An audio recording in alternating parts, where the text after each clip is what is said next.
Hello दोस्तों, आप सभी का स्वागत है अपने YouTube चैनल एवरीवन स्टडी में। तो चलिए, मैंने पिछला क्लास में गुरुत्वाकर्षण बल पढ़ा दिया था, ग्रेविटेशन पढ़ा दिया था। आज मैं आपके लिए लेकर आया हूँ प्रकाश का प्रवर्तन, जिसको मैं सारे में प्रकाश बताऊँगा, इमेज बताऊँगा, प्रतिबिंब बताऊँगा कि कैसे बनते हैं, प्रकाश कैसे काम करते हैं। ठीक है, तो चलते हैं हम आज के सीजन पर। तो आज हम क्या पढ़ाने वाला है? प्रकाश। सबसे पहले क्या पढ़ाएंगे? प्रकाश पढ़ाएंगे। क्या पढ़ाएंगे? प्रकाश। प्रकाश जिसे इंग्लिश में क्या बोलते हैं? लाइट बोलते हैं। क्या बोलते हैं? लाइट। तो आज हम सबसे पहले लाइट के बारे में चर्चा करते हैं कि लाइट क्या होता है वास्तव में। देखिए, लाइट एक प्रकार का ऊर्जा का ही रूप है। क्या है? लाइट एक प्रकार की ऊर्जा का ही रूप है, जिसकी स्थिति में हम किसी वस्तुओं को देख पाते हैं, उसी को हम क्या बोलते हैं? लाइट बोलते हैं। आप देखते होंगे कि कहीं भी अगर बिना लाइट के हम लोग कुछ भी, किसी भी वस्तु को हम देख नहीं पाते हैं। जैसे मान लेते हैं कि जैसे हम कोई रूम है, ठीक है, उसके रूम के सारे लाइटें अगर हम बंद कर दें, लाइटें अगर बंद कर दें और उसके बाद हम किसी वस्तु को देखें, तो हम क्या, वो हम अपनी नंगी आंखों से नहीं देख पाते हैं। हम अपनी आंखों से नहीं देख पाते। क्यों नहीं देख पाते हैं? क्योंकि प्रकाश नहीं होती है वहाँ। और जब मैं लाइट को ऑन कर देता हूँ, तो क्या वही वस्तु, उसी रूम में रखा हुआ वस्तु नज़र आने लगता है, दिखाई देने लगता है। इसका मतलब है कि प्रकाश का एक बहुत बड़ा रोल होता है उसमें, होता है ना, किसी वस्तु को देखने में। तो आज हम लोग समझते हैं कि प्रकाश क्या होता है, हम लोग समझते हैं। ठीक है, चलते देखते हैं। जैसे मान लेते कि कोई ये वस्तु है। क्या है? ये कोई वस्तु है, ये कोई वस्तु है। यहां से टॉर्च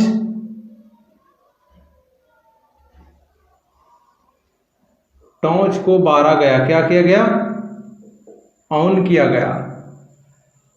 तो यहां से जो प्रकाश है जो निकल कर यहां इसको पर पड़ा। ठीक है, इसको पर पड़ने के बाद कुछ, देखिए, जब लाइट पड़ती है इस पे, तो तीन चीजें हो सकती है। या तो प्रकाश को अवशोषित कर लेगी, या प्रकाश अपने से होकर के जाने देगी, या तो प्रकाश को कुछ रिफ्लेक्ट कर देगी, मतलब कि प्रवर्तित कर देगी। ठीक है, तो तीन चीजें हो सकती है, या तो अवशोषित कर लेगी, या अपने से होकर जाने देगी, या रिफ्लेक्ट कर देगी। ठीक है, तो जब यहाँ से लाइट बारा गया, टॉर्च बारा गया, तो प्रकाश, इससे निकलने वाली प्रकाश होती है जो यहाँ से होने के बाद क्या कर देती है? रिफ्लेक्ट, यानी कि मेरी आंखों के पास जाता है। यहाँ से रिफ्लेक्ट होकर के क्या होता है? कुछ प्रकाशें, अधिकांश प्रकाशें होती है जो कहाँ, यहाँ से यहाँ रिफ्लेक्ट होकर के चली गई। यहाँ से प्रकाश निकली और कहाँ चली गई? यहाँ चली गई।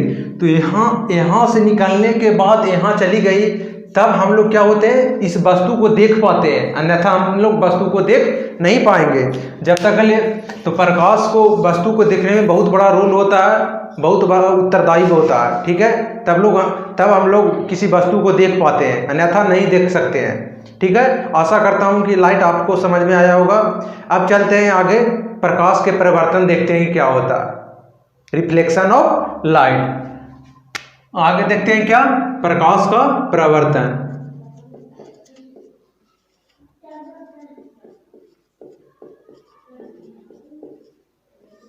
इसको इंग्लिश में क्या बोलते हैं? Reflection of light. Reflection of light क्या बोलते हैं? प्रकाश का प्रवर्तन, रिफ्लेक्शन ऑफ लाइट। देखते हैं हम लोग रिफ्लेक्शन ऑफ लाइट क्या होता है। ठीक है, रिफ्लेक्शन ऑफ लाइट क्या होता है? रिफ्लेक्शन ऑफ लाइट को समझते हैं हम लोग। जैसे देखते हैं कोई, देखिए, सबसे पहले रिफ्लेक्शन ऑफ लाइट के बताने से पहले कोई बता देते हैं कि उसमें एक माध्यम की जरूरत पड़ती है। ठीक है, आप माध्यम में कुछ भी ले सकते हैं, जैसे हवा ले सकते हैं, कांच ले सकते हैं, सब एक प्रकार का माध्यम है, सब अपने अपने स्थान पर क्या है? माध्यम ही है। एक हम ब्लैक बोर्ड ले लेंगे तो इसका मॉलिक्यूल अलग है, उसका मॉलिक्यूल अलग है, छोटे छोटे कण मिलकर क्या बनाता है? एक माध्यम बनाता है। जैसे हम एक माध्यम ले लेते हैं, क्या है? एक माध्यम ले लिए। ठीक है, ये माध्यम है, इस माध्यम पर कोई प्रकाश अगर पड़ता है, यहाँ से प्रकाश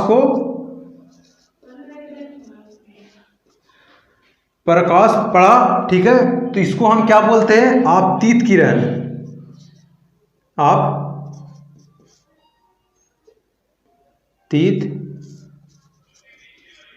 किरण, इंसिडेंट रे, क्या बोलते हैं? इंसिडेंट रे बोलते हैं इसको, आपतित किरण बोलते हैं।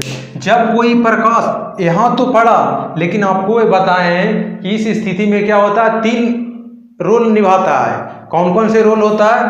कि अगर प्रकाश यहाँ से आई तो कुछ अवशोषित कर लेती है, या तो फिर अपने से होकर के प्रकाश पार होने देती है, या तो फिर तीसरा क्या होता है कि ये रिफ्लेक्ट कर देती है। क्या कर देती है? रिफ्लेक्ट कर देती है, यानी कि जिस स्थिति में आए उसी स्थिति में चली जाती है। तो देखिए यहाँ से पढ़ने के बाद क्या होता है?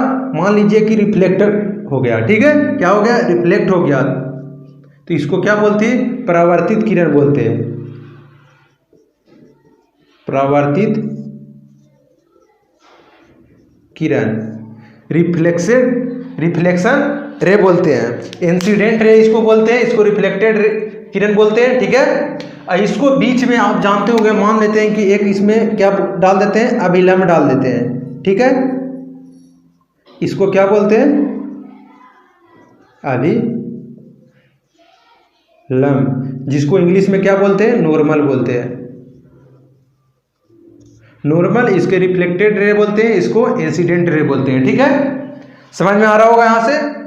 तो देखिए, अगर किसी भी चीज को बताने से पहले बता दें कि किसी भी चीज के बताने से पहले उसमें कुछ नियम होते हैं, शर्तें होते हैं, कुछ नियम और शर्तें को पालन करना पड़ता है, ठीक है। तो इसमें देखते हैं कि नियम और शर्तें क्या होते हैं, ठीक है। यहाँ तक समझ में आ गया कि कोई प्रकाश अगर किसी सतह पर पड़ती है तो वह अपनी स्थिति में मुड़ जाती है। इसी को हम क्या बोलते हैं? आपतित किरण। इसको क्या बोलते हैं? परिवर्तित किरण। और इसको क्या बोलते हैं? अभिलंब बोलते हैं, ठीक है। तो इसको में 2 शर्तें होते हैं। क्या क्या शर्तें होते हैं? पहला शर्त है कि जो आपतन कोण होता है ना, आपतन कोण होता है जो परावर्तन कोण के बराबर होता है। आपतन कोण के कोण I से और परावर्तन कोण के कोण R से डिनोट करते हैं। जैसे यहाँ पर देखते हैं कि इसको क्या I से, इसको क्या R से डिनोट करते हैं, ठीक है। आपतन कोण, इसको क्या बोलते हैं? परावर्तन कोण। ये जो कोण बना अभिलंब और आपतित किरण के बीच में, उसे आपतन कोण बोलते हैं। आपतन कोण,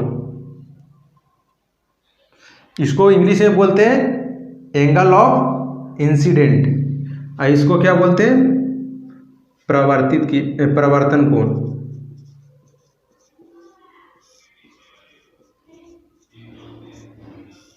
ठीक है। एंगल ऑफ रिफ्लेक्शन, ठीक है। इंग्लिश में बोलते हैं क्या? Angle of reflection. तो पहला क्या है? जो कोण I बराबर कोण R, यानी कि आपतन कोण बराबर होता है किसका? परावर्तन कोण के। एक बात और, एक बात क्या है कि जब भी हम कोण नापते हैं तो अभिलंब से नापते हैं। क्या से? नॉर्मल से मापते हैं, ना कि आपतित किरण से या परावर्तित किरण से नापते हैं। नॉर्मल से हम लोग लेते हैं। किससे? इससे। ये नॉर्मल से हम लोग लेते हैं। जब भी कोण को लेंगे तो नॉर्मल से लेंगे। तो आपतन कोण बराबर क्या होता है? परावर्तन कोण होता है। और दूसरा नियम क्या है? दूसरा नियम हम लोग देखते हैं। दूसरा नियम है कि आपतन कोण, परावर्तन, आपतित किरण, परावर्तित किरण और अभिलंब क्या होता है? तीनों एक ही बिंदु पर होता है, यानी कि एक ही सतह पर होता है, ठीक है। देखते हैं आपतन सॉरी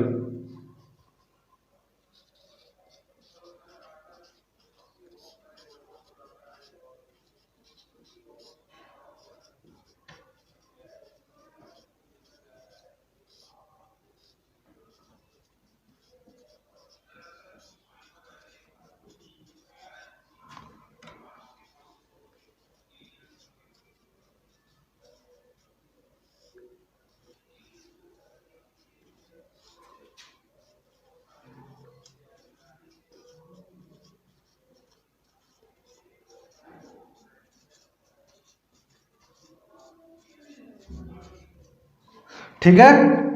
देख लिया आप लोग कि आपतित किरण, परावर्तित किरण और अभिलंब तीनों क्या होता है, एक ही सतह पर होता है, एक ही बिंदु पर होता है। तो हम अपवर्तन को प्रकाश के परावर्तन में दो नियम था, क्या था, कोण आई बराबर कोण आर, यानी कि आपतन कोण बराबर होता है किसका, परावर्तन कोण का, और दूसरा नियम क्या था, आपतित किरण, परिवर्तित किरण, अभिलंब, तीनों एक ही सतह पर होता है। ठीक है, यहाँ तक समझ में आया। तो चलते हैं, आप लोग को देते हैं एक क्वेश्चन बनाने के लिए देते हैं कि आपको समझ में आया कि नहीं। जैसे पहले हम एक क्वेश्चन बता देते हैं, ठीक है, कि मान लेते हैं कि ई कितना है, ये 20 डिग्री है, ठीक है। तो आपसे पूछे, हम क्या बताएं कि परावर्तन कोण का मान 20 डिग्री है, कितना है, 20 डिग्री है। तो आप बताइए कि परावर्तित किरण का अपवर्तन कोण ना, आपतन कोण का मान कितना होगा, क्या होगा। हमने बताया कि परावर्तन कोण का मान कितना होता है, 20 डिग्री होता है। तो आपतन कोण का मान क्या होगा, आप लोग जल्दी से बताइए कमेंट करके कि कितना होता है। ठीक है, तो चलिए बताइए, आशा करता हूं कि आप लोग सभी बता देंगे। चलिए हम बताते हैं कि क्या होता है। अभी हम आपको बताएं कि आपतन कोण बराबर परावर्तन कोण होता है, कोण आई बराबर कोण आर होता है। तो यहां से आपको फट से दिमाग में समझ में आना चाहिए कि अभी हमारा भाई, हमारा दोस्त बताया कि आपतन कोण बराबर परावर्तन कोण होता है। तो आर 20 डिग्री है, तो आई भी क्या होगा, 20 डिग्री ही होगा। क्या होगा, अगर परावर्तन कोण का मान 20 है तो आपतन कोण का मान भी 20 होगा। ऐसे भी आप बोल सकते हैं कि आपतन कोण का मान 20 डिग्री है तो परावर्तन कोण का मान भी 20 डिग्री अवश्य होगा। ठीक है, तो चलते हैं, पहले आप एक क्वेश्चन हमको बता दीजिए कि जैसे पहला क्वेश्चन क्या है, पहला नंबर क्वेश्चन हम देते हैं आपको कि मान लेते हैं कि कोण आई का मान कितना डिग्री है,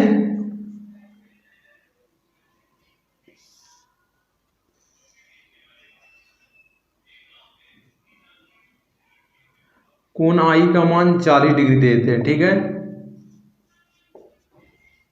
आर बताना है, परावर्तन कोण बताना है। ठीक है, तो बताइए, चलिए बताइए कि परावर्तन कोण क्या होता है। हमने आपतन कोण का मान 40 डिग्री दिया और परावर्तन कोण आपसे पूछ रहे हैं कि आपतन परावर्तन कोण क्या होता है। ठीक है, देखिए हमारा क्वेश्चन करने का मेन पर्पस ये होता है कि आपको कुछ सिखाना चाहते हैं, हम समझना चाहते हैं कि आप हमारी बातों को समझते हैं या नहीं समझते हैं। मेरा मेन मकसद होता है, पढ़ाने का मेन मकसद होता है कि हम जितना मेहनत करते हैं हमारे साथ उतना आप भी मेहनत कीजिए। ठीक ना, उससे दुगना मेहनत आप कीजिए, तब आप सफल हो पाइएगा, बशर्ते फिर सफल आप नहीं हो पाइएगा। ठीक है, तो मेरी बातों को ध्यान से समझिए, सब चीज छोड़ करके 1 घंटा कम से कम, आधा घंटा जो भी टाइम है वो निकाल करके कम से कम पढ़ने के लिए बैठते हैं तो ध्यान से पढ़िए और दिमाग लगा करके पढ़िए और दिमाग लगाइए कि हम क्या बता रहे हैं, क्या नहीं बता रहे हैं। ठीक है, वो आपको समझना बहुत जरूरी है। अगर हम पढ़ा करके जाते हैं तो उसके बाद आप रिवीजन कीजिए, बिना रिवीजन के कुछ नहीं होने वाला। आज पढ़िएगा कल भुला जाइएगा। हमको तो इसलिए याद रहता है कि हम आज पढ़ाएंगे फिर कल वही चीज़ पढ़ाते हैं, परसों भी वही चीज़ पढ़ाते हैं, तो एक ही चीज़ के बार बार हम रिपीट करते हैं तो हमको बार बार याद हो जाता है, हमको पढ़ने की दोबारा जरूरत नहीं पड़ती है। और आप नहीं पढ़िएगा तो आप भुला जाएगा। इसीलिए हम क्वेश्चन करवाते हैं बच्चों से कि ताकि हमारा भाई है जो कभी वह दोबारा उसे पढ़ने की जरूरत ना पड़े, वह एग्जाम में जाए तो नर्वस ना होए और क्वेश्चन छोड़ के नहीं आए। ये है मेरा पर्पस। ठीक है, तो चलिए हम क्वेश्चन की ओर चलते हैं। तो देखिए कोण आर है जो कितना है, 40 डिग्री तक कोण आई है जो बोल देगा क्या। तो देखिए हम लोग क्या बोलते हैं, यहाँ है, मान लेते हैं कि ई कितना है, ई आई था, आई आर था, ई कितना डिग्री है, 40 डिग्री है। तो ये भी क्या होगा, अभी बताएंगे 20 डिग्री, तो ये भी 20 डिग्री है, ये 40 डिग्री है तो ये भी 40 डिग्री होगा। ठीक है, कोई ये बताया था प्रवर्तित किरण और नॉर्मल के साथ, सतह के साथ जो माध्यम के साथ यानी कि सतह के साथ जो कोण बनाता है उसको बताए थे। क्या बताए थे, उसके बताए थे। तो ये नहीं बताना है, अभी बताएं कि अभिलंब से और परावर्तित किरण के बीच में जो कोण बनता है वही बराबर होता है, ये दोनों बराबर होता है। मान लेते हैं कि ये दे दिए 20 डिग्री। ठीक है, तो आप जानते हैं कि ये दोनों कोण क्या होता है, बराबर होता है। और यहाँ से ए अगर कोण 90 डिग्री, यहाँ से यहाँ कोण बनेगा 90 डिग्री का कोण बनेगा। ठीक है,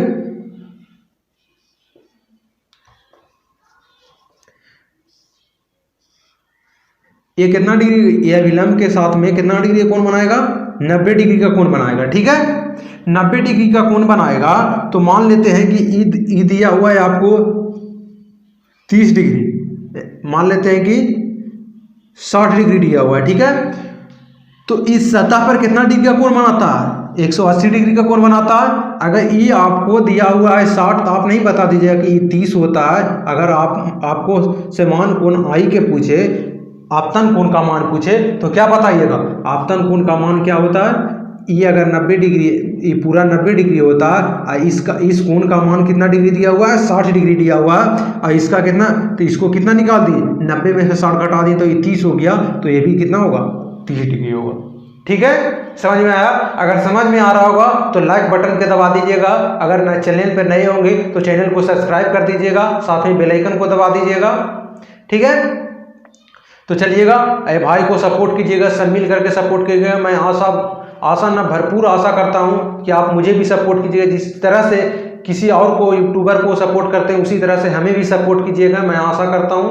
ठीक है, तो चलिए आगे आप समझते हैं दूसरा। जैसे देखिए, एक और बातें आपको बता देता हूं कि जैसे कोई अभिलंब सतह है, माध्यम है, क्या है, माध्यम है। तो माध्यम में अगर अभिलंब के थ्रू, यानी कि माध्यम के परपेंडिकुलर अगर कोई किरण आती है, कोई किरण माध्यम के परपेंडिकुलर आती है, तो वह, ये तो आई तब, इसको क्या बोलते हैं, आपतित किरण। और अगर ये उसी दिशा में चली जाएगी, यानी कि जिस दिशा में आएगी तो उसी दिशा में ना चली जाएगी, तो परिवर्तित किरण भी उसी दिशा में चली जाएगी। तो आपसे पूछें कि परावर्तन कोण का मान क्या होगा, तो आप क्या बताइएगा, जरा बताइए तो कि परावर्तन कोण का मान क्या होगा।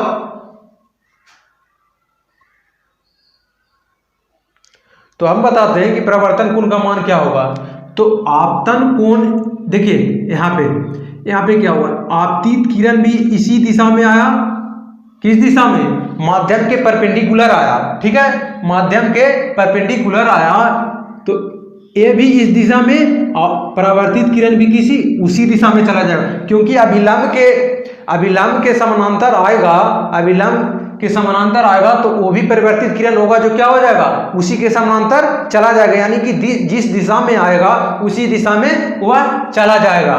तो कोण आई के मान होगा और कोण आर का मान होगा जो 0 होगा, यानी कि कोई भी कोण बन नहीं करेगा। अब देखिए कि कोई कोण बन रहा है, यानी कि हम कहां से, अभी बताएं कि अभिलंब से कोई भी कोण मापा जाता है, जो कहां से मापा जाता है, अभिलंब से मापा जाता है। तो अभिलंब के थ्रू आया, तो यहाँ पे कुछ भी कोण बन रहा है, कुछ भी कोण नहीं बन रहा है, इसीलिए क्या होगा, कोण आर और कोण अपवर्तन कोण अपरावर्तन कोण का मान क्या होगा, 0 के बराबर होगा। ठीक है, तो हम यहाँ से क्या बताना चाह रहे हैं, जो आप अभी तक नहीं समझ पाए हैं कि क्या हम बताना आपको चाहते हैं, यहां से ये बताना चाहते हैं, नोट कर लीजिएगा, अपने कॉपी में नोट कीजिएगा कि जब भी माध्यम के परपेंडिकुलर कोई भी किरण आती है, तो वह उसी दिशा में परिवर्तित भी हो जाती है, जिससे उसका मान 0 होता है। आपतन कोण का मान और परावर्तन कोण का मान 0 हो जाता है। ठीक है, यहां तक बात आप कंफर्म कर लीजिएगा। ठीक है, आगे चलते हैं। अब आप पढ़ाते हैं आपको विचलन कोण क्या होता है। विचलन कोण पढ़ाएगा, वीडियो छोड़कर भागेगा नहीं। अगर वीडियो अच्छा लगा हो तो वीडियो को लाइक कीजिएगा। आगे हम लोग देखते हैं क्या, अब देखते हैं हम लोग विचलन कोण, क्या देखते हैं, विचलन कोण, एंगल ऑफ डेविएशन जिसको बोलते हैं। ठीक है, अब हम लोग पढ़ते हैं विचलन कोण।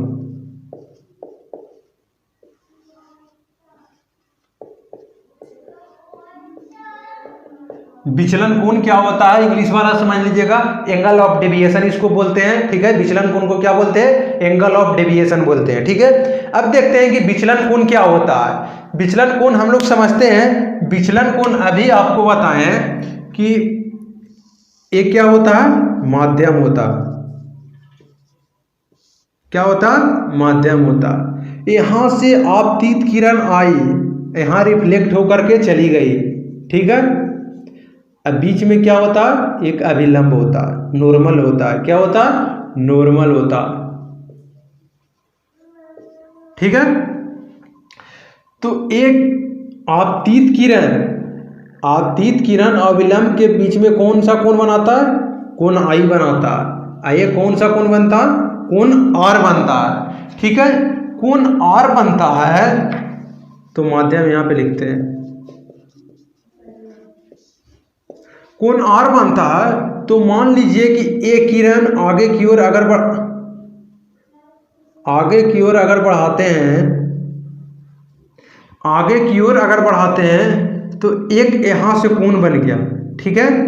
एक यहां से क्या बन गया, कोण बन गया। इसको हमने नाम क्या दिया, डेल्टा। क्या नाम दिया हमने, डेल्टा नाम दिया। इसी को हम क्या बोलते हैं, विचलन कोण बोलते हैं। समझने का कोशिश कीजिएगा। यहां से कोण आई आपतन कोण, ये कोण हो गया प्रवर्तन कोण। ये जो यहां से यहां कोण बना, इसी को हम लोग क्या बोलते हैं, विचलन कोण बोलते हैं। तो यहां से एक कंसेप्ट हमको देखने के लिए मिला, क्या देखने के लिए मिला, जो हम लोग आज समझते हैं, देखते हैं कि यहां से एक क्वेश्चन क्या मिला कि जो आपतन कोण का मान होगा प्लस प्रवर्तन कोण का मान होगा प्लस विचलन कोण का मान होगा, ये तीनों का मान का योग कितना होगा, 180 डिग्री होगा। क्या होगा, 180 डिग्री। 180 डिग्री क्यों हुआ, जो हम लोग समझते हैं कि 180 डिग्री कैसे होता है, कैसे इसको लिखा जाता है, क्यों इसको 180 डिग्री लिखा गया, क्यों नहीं इसको 360 डिग्री 270 डिग्री लिखा गया। चलिए हम लोग समझते हैं कि 180 डिग्री कैसे आता है। तो चलिए देखते हैं। क्योंकि देखिए यहां से यहां तो बन गया कौन, विचलन कोण हो गया, ये कोण प्रवर्तन कोण हो गया, ये आपतन कोण हो गया। तो यहां से भाई देखिए कि यहां से यहां कोण जो बना, ए जो बना यहां तक ही बढ़ाया गया, जो कितना हो गया 180 डिग्री होता। यहां से ऐसे बनता है तो कितना बनता है, 180 डिग्री बनता है ना। तो यहां से यहां कोण जो बनेगा तो कितना बनेगा, 180 डिग्री का ही ना बनेगा। अगर यहां से पूरा हम लोग लेते हैं तो कितना बनता, 360 बनता। लेकिन हम लोग क्या लिए, आधा लिए, तो 180 डिग्री का ही कोण बनेगा। तो यहां से एक बात याद रखने का बात है कि आपतन कोण प्लस प्रवर्तन कोण प्लस विचलन कोण, तीनों का योग कितना होता है, 180 डिग्री होता है। ये क्वेश्चन पूछा हुआ है, आपसे पूछ देगा कि आपतन कोण इतना है, प्रवर्तन कोण इतना है, तो विचलन कोण का मान बताइए। तो आपको याद रहेगा तब ना, बिना याद किया हुआ कुछ नहीं होगा। आपको सारी बातें ध्यान से याद करना है, ठीक है। इसमें याद आपको करने की जरूरत ही नहीं पड़ेगा। जब ध्यान से पढ़ लीजिएगा 1 से 2 बार तो याद करने की जरूरत नहीं पड़ेगा आपको। मेरी बातों को कृपया करके ध्यान से सुनिएगा और ध्यान पूर्वक पढ़िएगा। अब ब्लैक बोर्ड पे, व्हाइट बोर्ड पे ध्यान से देखिएगा, आपको याद करने की जरूरत नहीं पड़ेगा, ये यकीन मान लीजिएगा। तो आपतन कोण, प्रवर्तन कोण और विचलन कोण का मान, तीनों का योग कितना होता, 180 डिग्री होता है। इसको नोट कर लीजिएगा, ठीक है। चलते हैं आगे, देखते हैं अब इमेज, प्रतिबिंब कैसे बनता है। हम लोग आज समझेंगे प्रतिबिंब के बारे में कि प्रतिबिंब कैसे बनता है, शैडो कैसे बनता है, जैसे छाया कैसे बनता है, हम लोग देखेंगे, ठीक है। प्रतिबिंब कैसे बनता है हम लोग आज समझते हैं प्रतिबिंब के बारे में, ठीक है। इमेज देखते हैं।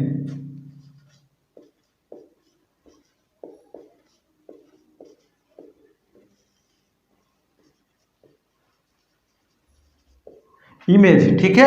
हम लोग क्या देखते हैं, इमेज देखते हैं। प्रतिबिंब इमेज देखते हैं कि इमेज क्या होता है। तो चलिए देखते हैं, इमेज की ओर चलते हैं और इमेज को हम लोग आज समझते हैं कि इमेज कैसे बनता है, ठीक है। तो देखते हैं, जैसे मान लिया जाए कि एक कोई वस्तु है, क्या है, एक कोई वस्तु है,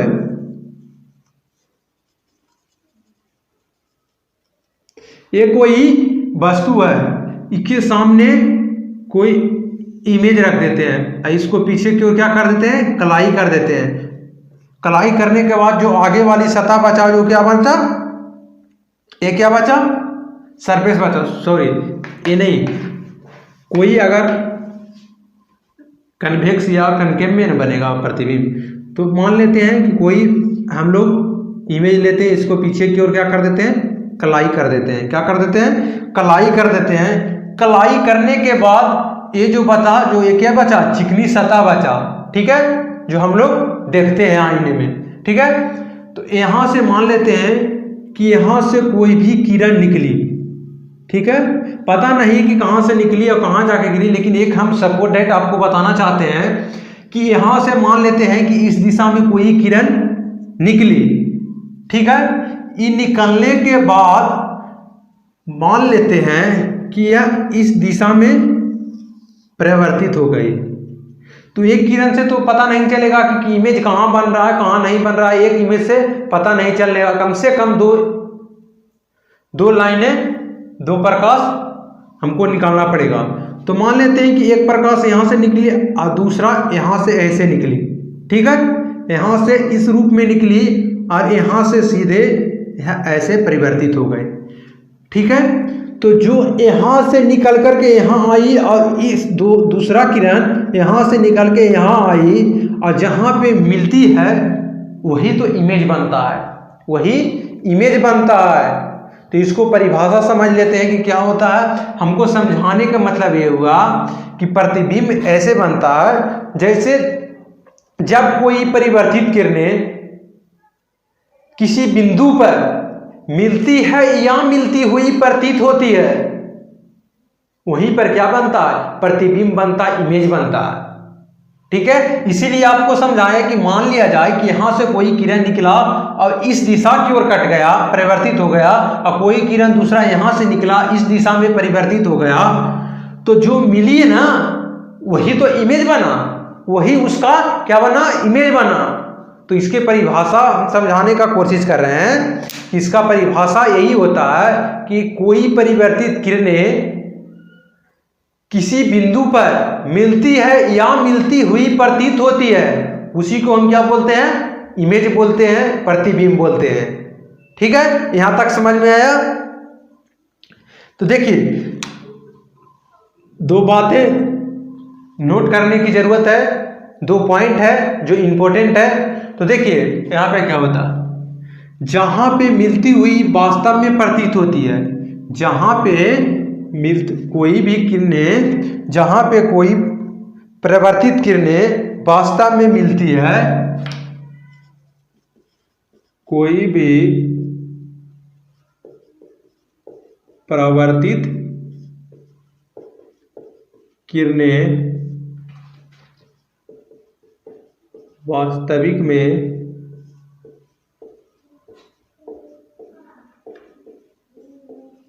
मिलती है, वहां पे जहां पर कोई भी परिवर्तित किरणें वास्तविक में मिलती है, वहां पे क्या बनता है, वास्तविक प्रतिबिंब बनता है। क्या बनता है, वास्तविक इमेज बनता है, वास्तविक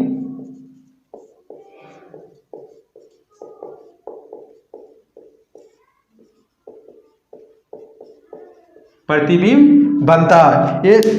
ये नोट कर लीजिएगा। जहां पे कोई भी परिवर्तित किरणें वास्तव में मिलती है वहां पर वास्तविक प्रतिबिंब बनता है। क्या होता है, अगर कोई भी परिवर्तित किरणें वास्तव में अगर मिल रही है, देखिए कोई भी, अभी हम आपको चित्र बना करके बताएं कि मिलती है या मिलती हुई प्रतीत होती है, वहीं पे क्या बनता है, इमेज बनता है। तो वास्तविक इमेज दो प्रकार का बनता है ना जी, वास्तविक इमेज और आभासी इमेज बनता है, ठीक है। तो जहां पे वास्तव में आपको मिलता हुआ प्रतीत हो रहा है तो वहां पे क्या बनेगा, वास्तविक इमेज बनेगा। और जहां पे दूसरा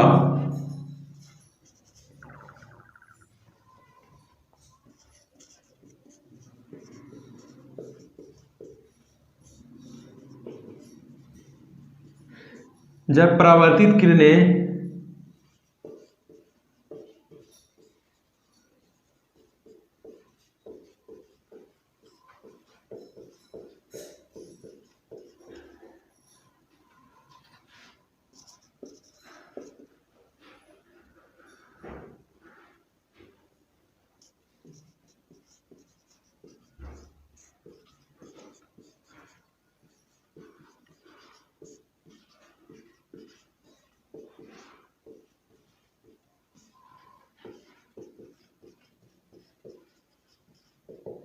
देखिए यहाँ पे क्या पता है कि जब परावर्तित किरणें मिलती हुई प्रतीत होती है, यहाँ पे क्या बनाए थे, वास्तविक में मिलती है, यहाँ पे मिलती हुई प्रतीत होती है, मिलती हुई प्रतीत होती है। इसको ध्यान रखने योग्य बात है।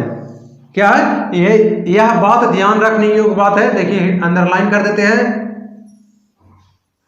वास्तविक में मिलती है और यहाँ क्या, मिलती हुई प्रतीत होती है। मिलती हुई अगर प्रतीत होगी तो प्रतिबिंब कैसा बनेगा, आभासी। अगर वास्तव में मिल रही हो तो प्रतिबिंब कैसा बनेगा, वास्तविक।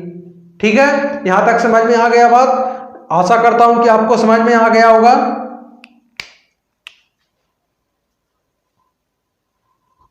तो 3 बातें आप लोग को याद रखने की जरूरत है कि जब कोई परिवर्तित किरणें मिलती है या मिलती हुई प्रतीत होती है तो वहीं पे क्या बनेगा, प्रतिबिंब बनेगा। अगर वास्तविक में मिलती है तो वहाँ पे वास्तविक प्रतिबिंब बनेगा।